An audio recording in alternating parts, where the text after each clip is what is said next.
Analyse du 28 février. Bon, on a vraiment eu une journée intéressante. Parce que hier, à pile à la clôture de l'OPEX, on a commencé, entre guillemets, une tendance haussière à court terme. Maintenant, là, ici, on a notre interim high avec notre swing low. Donc, pour le moment, c'est les deux niveaux à surveiller par rapport à Bitcoin. Tant qu'on reste entre ces deux niveaux-là, on reste dans un range. Pour pouvoir confirmer un momentum aussi à court terme, il faut au minimum pouvoir casser notre réveil, c'est-à-dire casser au-dessus, alors peut-être de faire un pullback et finalement de faire notre BOS. Ça, c'est vraiment un scénario haussier. D'ailleurs, par rapport à ça, ça vaut le coup de faire du DCA en ce moment. Parce qu'il y a des probabilités que c'est notre point le plus bas. Et si jamais c'est notre point le plus bas qu'on a cette année, soit on fait un sweep avant de reprendre un scénario haussier. Ça, c'est l'autre option. La dernière option, c'est comme on l'avait vu cette semaine, c'est qu'on vient combler le gap qu'on a laissé là ici. C'est-à-dire jusqu'au niveau des 69 500. Bon, ça m'étonnerait qu'on arrive là.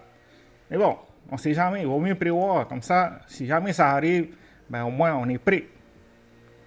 C'est-à-dire que l'autre scénario probable, c'est qu'on va chercher combler les gaps plus tôt. Mais avant d'en arriver là, ce que je regarde en ce moment, c'est un range. Parce que c'est le week-end.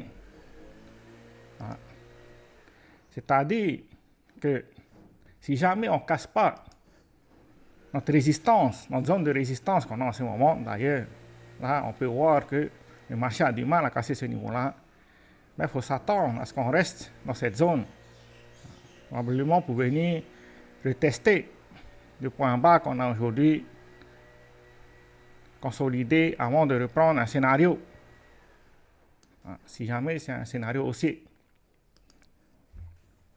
Mais bon, on a vraiment eu un mois de février intéressant en général. Et puis l'OPEX a montré que le marché a essayé d'aller chercher de la liquidité. Parce que si on regarde bien, il y avait de la liquidité au niveau des 80 000. C'est ce que le marché a essayé de faire.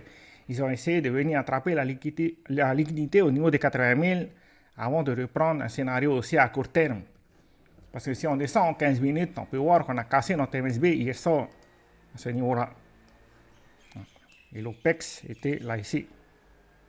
Donc juste après la clôture de l'OPEX, on a eu notre MSB avant de commencer un scénario haussier. C'est pour ça que le marché commence à être intéressant.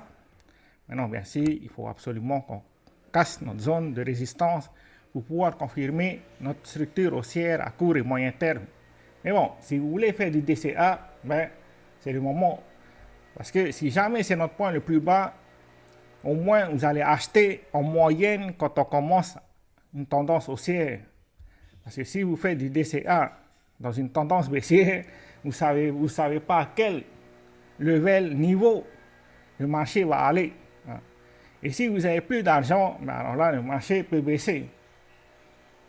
À l'inverse de faire un DCA dans un marché haussier, au moins, quand vous achetez, vous êtes sûr que le prix va aller plus haut. Voilà. C'est tout ce qu'on a pour aujourd'hui. Ciao, ciao.